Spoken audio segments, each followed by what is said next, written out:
KEAS. This is Dr. Jamie Rotanowski. I'm the Director of Employee Assistance Services. And as always, I am here with Mark Cox, not literally, but kind of figuratively. I see Mark, but he's in another place. Did you unmute your phone there, Mark? So I don't hear Mark yet. I think he needs to unmute, *6 to unmute, and the rest of you folks should be on mute. Mark, with us? You hear me, but I do not hear you. Maybe we unmute him from here. And now, there we go. And there he is. All right. Yeah, all right. Sorry about that. So we are here and glad to be joined by several people this afternoon, so that's great. So, Dr. Rotanowski, we're going to be picking up where we left off last month. Yeah, I mean, we didn't plan on doing this a two-part series, but the topic definitely deserves more attention. And we also got some feedback from some folks that emailed us after the fact about what an important topic it is, about talking about emotional intelligence and relationships, as well as, you know, understanding mental health in general and how that also could affect our relationships when we're not coping well. Right.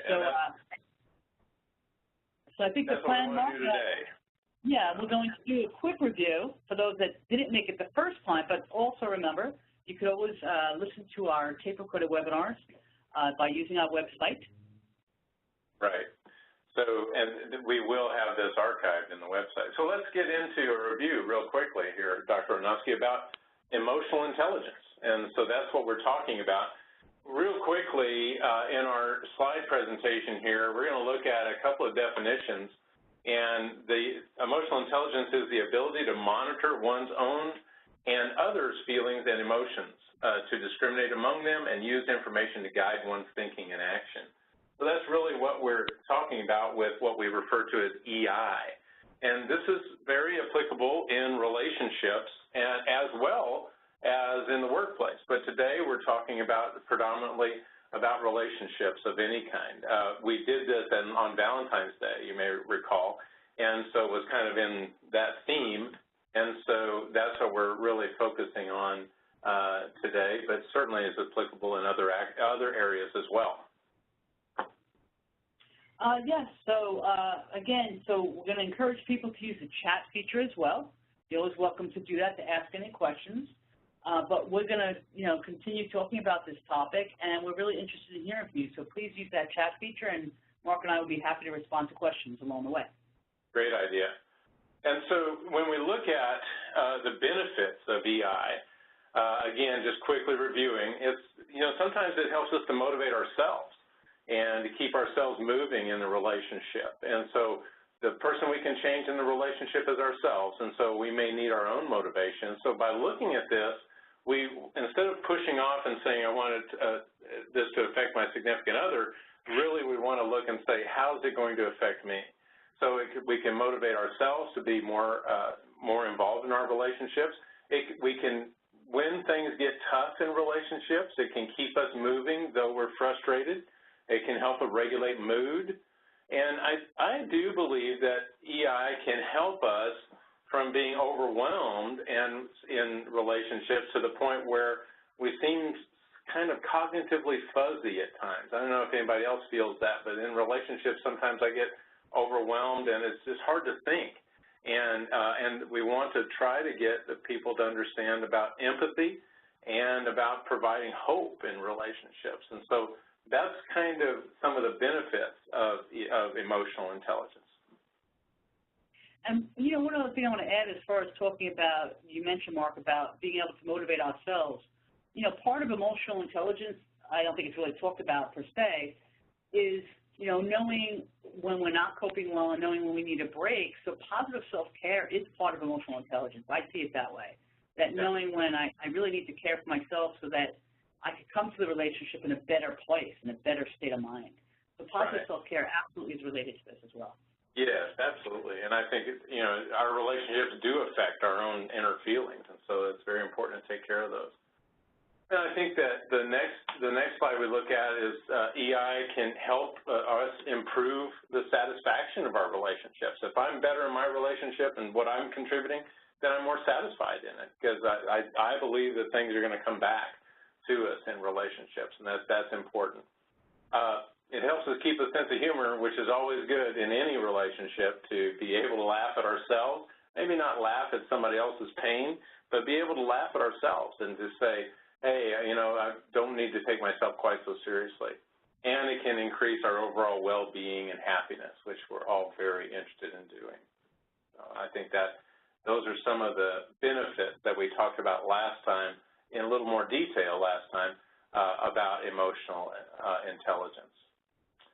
Then we went over here to this slide, and I want to explain this slide a little better. I think I was not too satisfied with what we talked about last time. So if we take a look at what we're looking at is where the problem areas might be over here on the left, and then in the middle, here are the tools to apply to the problem areas. These are the core EI skills that we want to break down and unpack. We'll go a little slower here and unpack this today.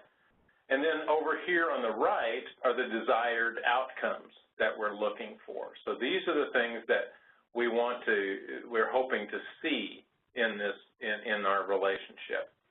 So at the risk of too much self-disclosure, let me just give you an example, because sometimes examples help this along a little bit. So let's say that my wife comes to me and says, hey, Mark, you've been really absent, really disconnected lately, and just distant. Of course, this is purely hypothetical, right? In 37 years of marriage, she's never said anything like this, right? So you've been really disconnected lately. And then she would say, so you see that over here on the left, disconnected. I think spouses say things like, not available, not paying attention. Things like that. There you go. Yeah. And so you guys have been talking, apparently. Okay, so then over here on the right, she might say, I need you to be more present.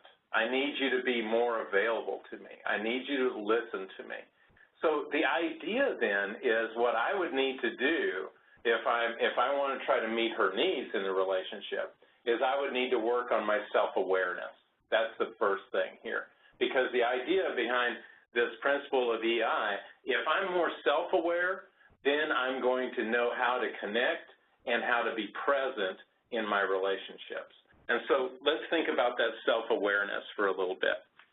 And so when we're thinking about self-awareness, we might need to ask ourselves, how do I feel? How am I feeling in that moment? That's such an important question, because that's how we can start to develop a better presence and a better awareness of what we are feeling at that time. I might feel like, for instance, I really want to eat something.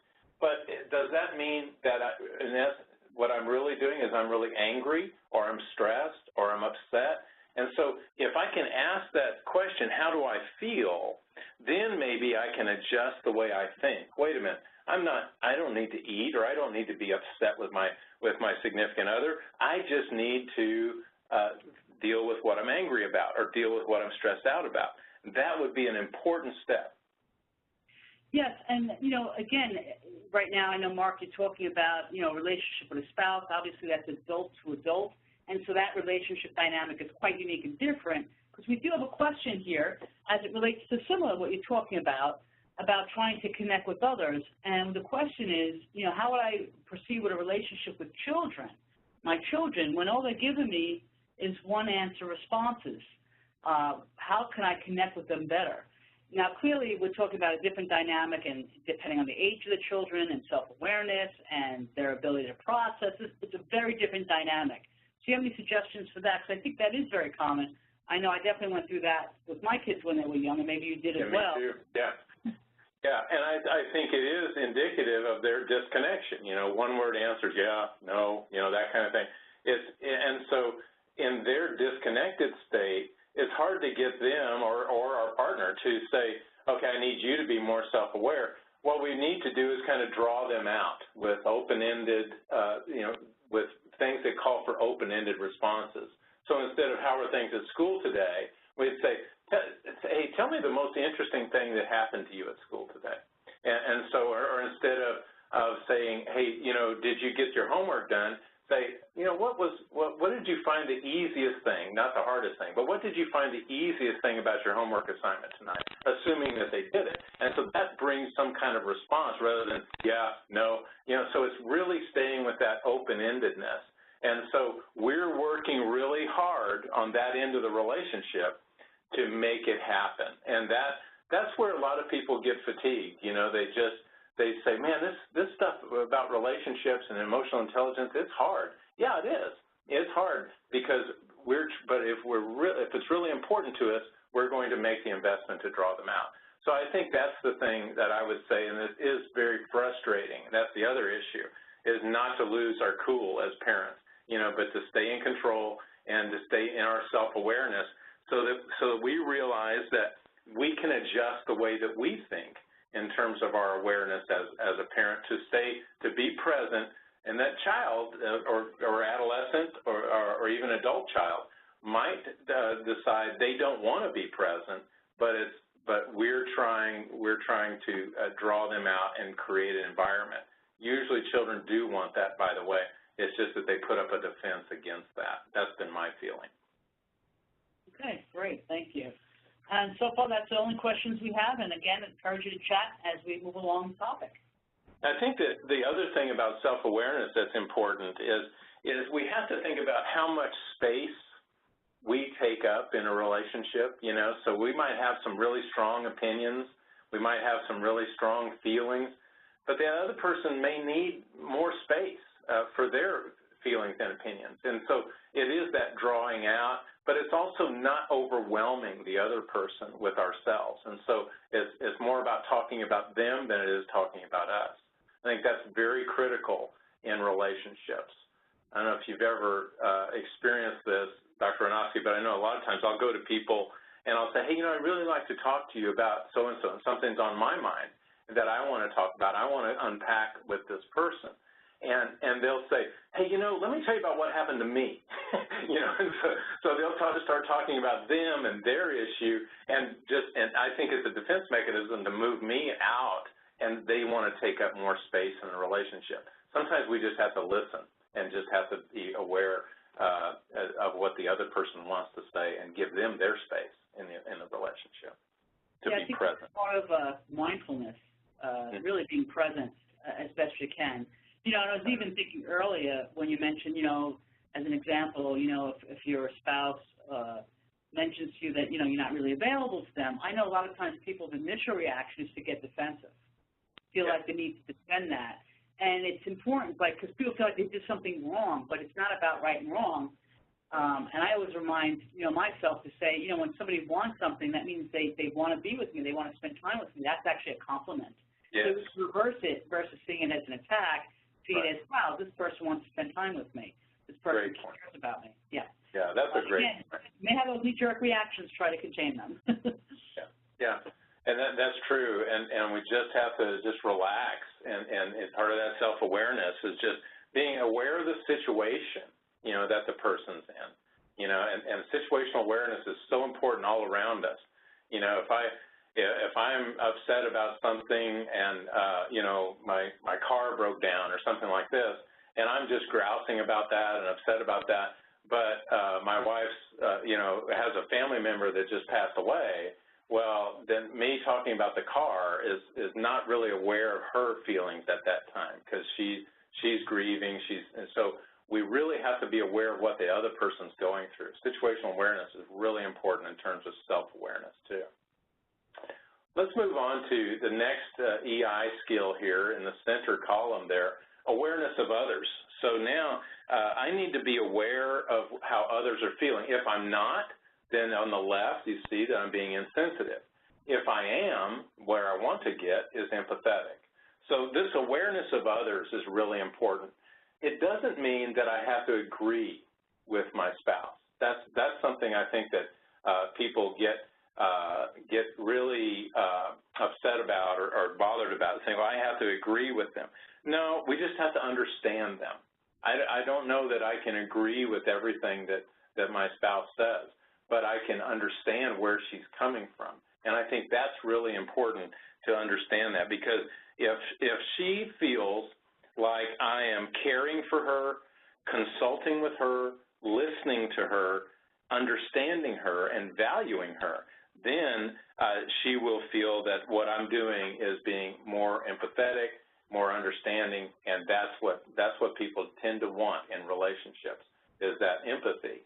And so it takes those 5 things: caring.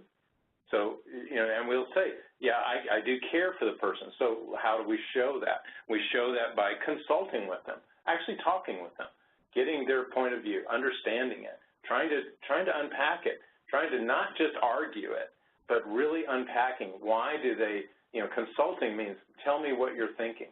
And so why do they think like they think? So it's really consulting with them. It's listening to what they say, not just discounting it or preparing our next argument, understanding it and valuing it. So that's what we really want to do. So we have another question, Mark. So basically someone's expressing that they were helping their wife unload the car, and typically they do certain things in doing this.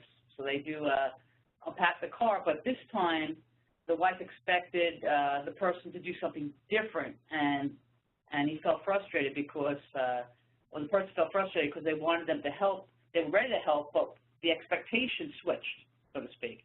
And so, the person wrote in how the expectation changed without any communication, and so that was frustrating. But right. Here, you're helping, you're trying to be proactive and be responsive, and it turns out in a different way. And for some reason, go ahead, I'm sorry. Well, that was it. That was the comment. Yeah.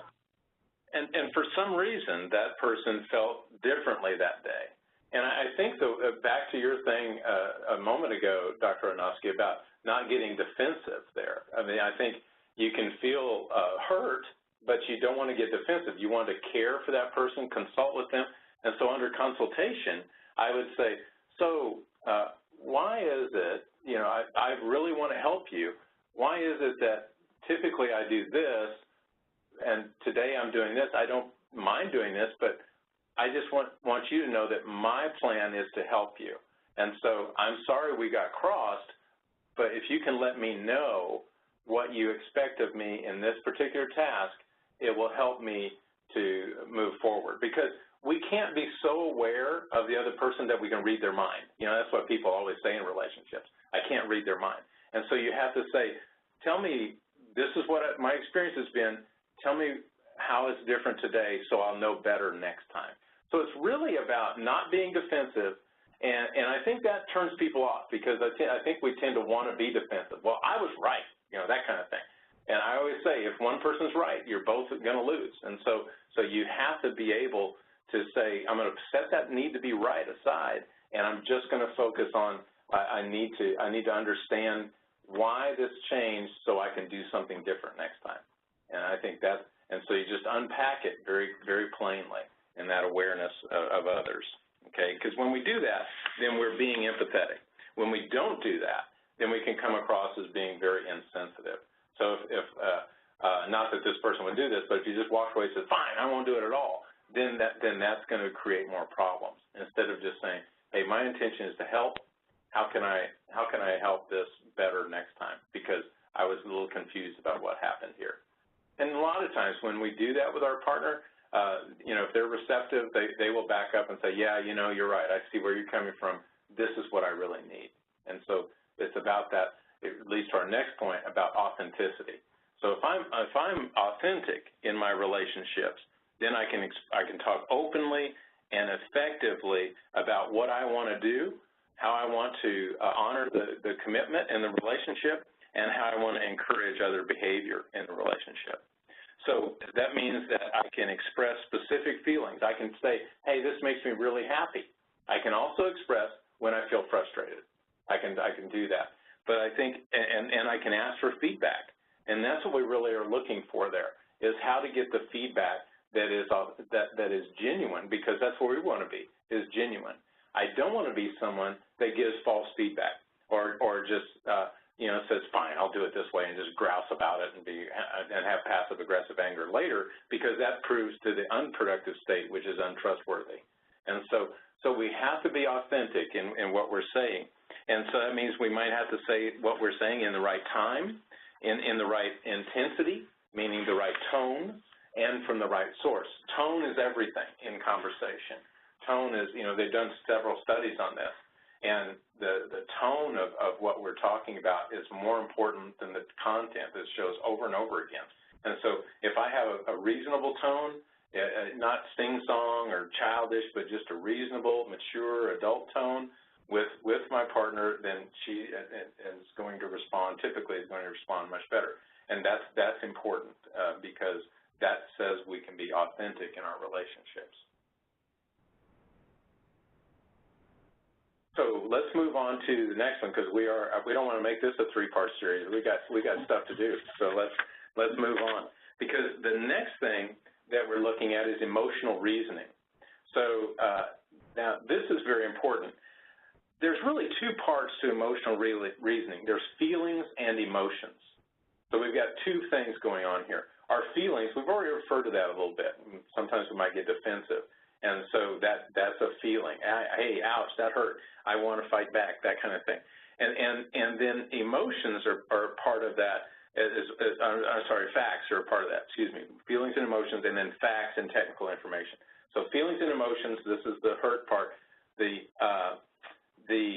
facts, that's a part that we really have a lot of trouble with, because we get stuck on the facts instead of expressing the feelings in a contained manner. If we can express them in a contained manner, then a productive state is we can have expansive decisions, because both people are contributing. And so I can talk about my emotions, I can talk about the facts, and I can bring those things together in a way that it produces good, creative, well-thought-out decisions.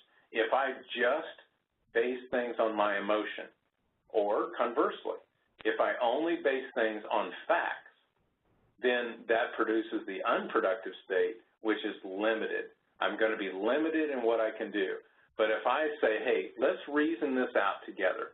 It's okay to have these emotions. It's okay to be upset, and welcome those from our partner. But at the same time, say, okay, let's take a look at the facts. Let's take a look at everything. When we get that emotional reasoning, then we can move together and say what's best for us as a team to make this relationship better. That's where we get to those expansive decisions. And that's really what we're looking for. But we don't want to be limited in the nature of our decisions. Okay, and the next thought is self-management. So in self-management, here, this is really the part that I find very difficult for people in relationship, because we have a tendency to want the other person to manage themselves. And it's hard for us to say, I need to manage myself. If I'm managing myself well and my wife is managing herself well, then we can come to better terms. And so we're not going to get in that temperamental, locked-in, kind of counterproductive state that people just get in a log jam and they can't move forward. But if I manage myself, meaning that I can look at my mood and my emotions and my behavior, and then understand that, hey, you know what? I need to keep it together here. I need to manage what I'm feeling. That doesn't mean stifle what I'm feeling. It means I need to discuss what I'm feeling in a way that is meaningful and productive in the relationship. And so it means speaking the truth with respect. And so it's telling my wife, this is what I feel, but it's doing it in a respectful tone so that she can hear it and she can move forward with what she needs to do to manage that as well. So again, self-management is not about being emotionless. You know, Dr. Aronofsky, when you think about a movie character that's emotionless, who do you think of? Or somebody in a television movie, who do you think of first, emotionless? Oh, Spock. How about Spock? Yeah, how about Spock? And so he gets a bad rap. Well, poor Leonard Nimoy. You talk about a guy that got typecast, right? And he wasn't really emotionless. You know, even in that series, that old series, he wasn't completely emotionless, but he played this logical-minded character. We can't be so logical and managed that we don't allow our emotions to come out. They're going to come out, and it's okay to come out. but we have to do it in a way that is respectful and a way that we have a way that produces more communication for the other person as well. And also, just to quickly mention, you can see how a lot of these go together. So, for instance, the one you spoke about earlier, Mark, on emotional reasoning and self-management, those two together, I can see a lot of times, and we all do this, we all get into these little kind of negative dances with our loved ones, and, you know, we're reactive, and we do the same dance, and we seem to keep having the same fight over and over again. That's where I think that manifests from, those two areas that we kind of get stuck in, and sometimes we need a little help, a little mediation to get out of that dance. Yeah. And you know what's interesting, I think, about that point is we have those basic skills. For instance, let's say that a guy is a professional, and so he, you know, moves in a work circle that does well, and he manages this circle very well. So he's aware of all these skills. But let's say that his significant other says, hey, you know, when he gets home, he's not present, he's not empathic, he's not genuine, he's not resilient, he's not empowered, all these things. Because, why? Because he checks out. He just turns all those skills off. And the challenge is always to keep those skills that you would use in the workplace to move your career forward, to use those where it's most important, and that's with the person that we're closest to. And I think that's a real factor there, so that we don't get stuck in those negative cycles that you're talking about, Dr. Arnowski. That's a great point. Very good point. So I think we have one more area to go over, and then we have some announcements. Yeah, we do. And so that last one is positive influence. You know, if I am not feeling like someone that can be positive, I'm going to sabotage a relationship. And so that way, I'm going to be indifferent. I'm going to kind of take my toys and go home and kind of do the silent treatment, all those things that we see in relationships, right? And so we say, look, I don't want to be that person. I want to have a positive influence. I want to empower my partner to make, you know, to really see that this is a fruitful relationship, that we can have good emotions, good feelings, have fun, and grow in our relationship. So positive influence, very important, that we see not things from a negative paradigm, but we see it from a positive paradigm, that we really want to encourage others to growth and to see that there can be a lot of good things in a relationship. That's what we really want. Great. You know, all right. I want to just add that, you know, a lot of times people do come in here, obviously, to EAS. Used to be the #1 reason people came was their relationships. It's moved a little bit, but over the years, that's typically the reason people come in. Yeah. And, you know, there are sometimes I've had people, I'm sure you have, Mark, as well, but sometimes we have just one part of that couple come in to work on themselves, to improve their relationship, that they want to focus on themselves and what they could do. And I always find that interesting, you know, versus a couples counseling. So, you know, it really starts with us, as you said, and thinking about where we are and what we can give, and always checking in and making sure we have a healthy relationship, because I think at times we ebb and flow, even, you know, with our kids, with our spouses, as far as how available we are and what we may be going through personally. So there's a lot of dynamics that influence the relationships that we have.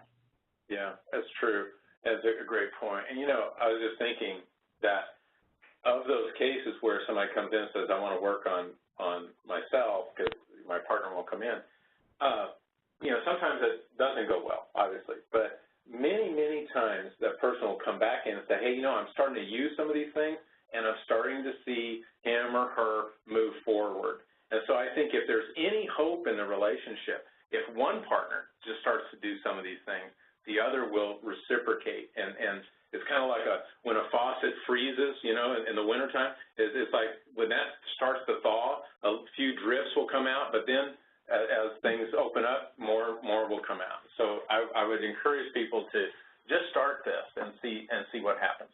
We have some announcements, Dr. Arnowski. What do you want to talk about? Yeah, so we have our upcoming webinar by Adriana, March 28th, and that topic is on grief. As always, that will be at 12 o'clock. And then Mark and I are going to do a 3-part series for KEAS. That's starting on April 18th.